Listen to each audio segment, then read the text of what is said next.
The solution that's proposed isn't written, it's written as a question, but I'm going to first propose the solution, which is we get more people from the younger generation involved in the community building process. And the question is, how would you propose to attract and integrate the younger generation to be involved in the community? Don't show them, what it takes.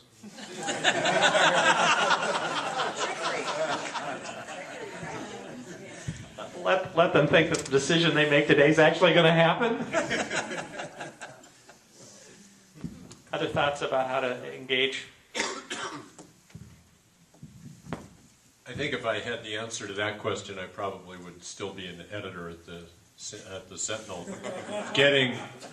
Getting young people engaged is the most difficult thing there is. And with reading patterns being what they are, the average age, I don't know what it is now, but in the last readership survey we did at the Sentinel, the average age of the newspaper reader was 59 years old. And so there are new ways of communication. But I'm older than the average. Thanks a lot. But it's getting older. They may have caught up with you. But I think the difficulty is engaging. There are ways to do it. What my fear is that ways of engaging are to go to the scandalous and the cynical and to get noticed. I think that's the big challenge that we have.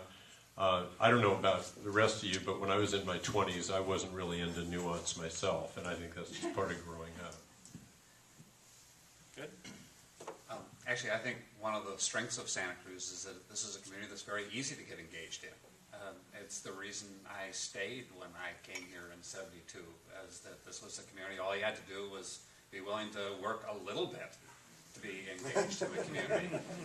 So I think that's, I find that it's thrilling, quite frankly, to go to some of the new organizations and realize that I'm in a room full of people, none of whom I know at all. These are all new faces, and that makes me very hopeful about the future.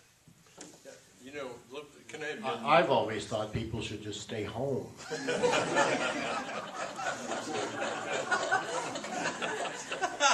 You wouldn't be retiring if they were going to stay home, would you?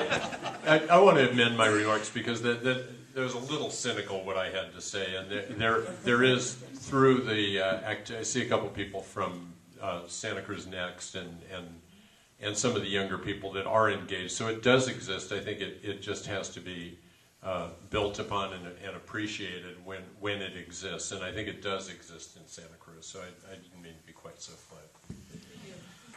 So here is sort of the ultimate question, and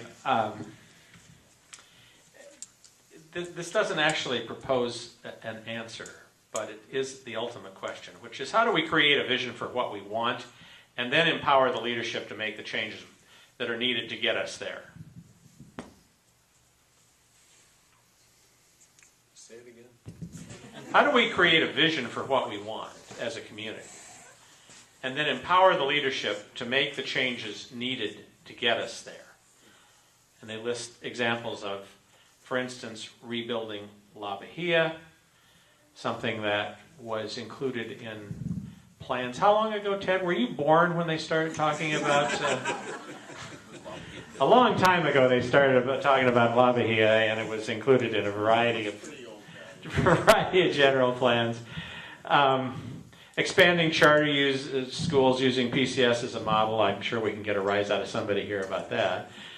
But I think the point is, once we come to a vision as a community, then how do we turn the implementation of the vision over to the people that are going to make it happen?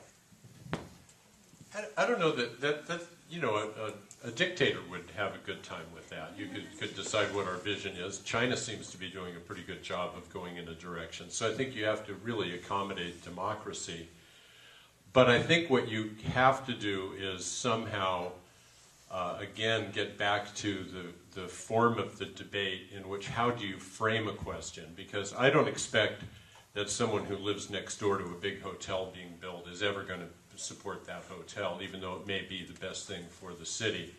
But I think that there can be an improvement in the way information is provided and sent out to show that it, in other words, to frame a debate is as important as deciding what the end result is going to be before it happens. Anybody else want a shot? You know, if there's anything I've learned over the years, it's that the elected officials in our county are in really close touch with the larger public. I think they could tell you rather precisely how any given issue would poll, and they'd be right on target way more often than not.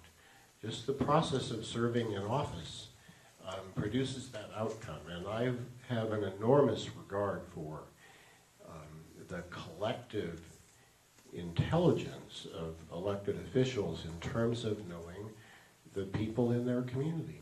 And the purpose of meeting is not mostly to make decisions. It's mostly to generate decisions that will enjoy public consent and hopefully even support, if not more than consent.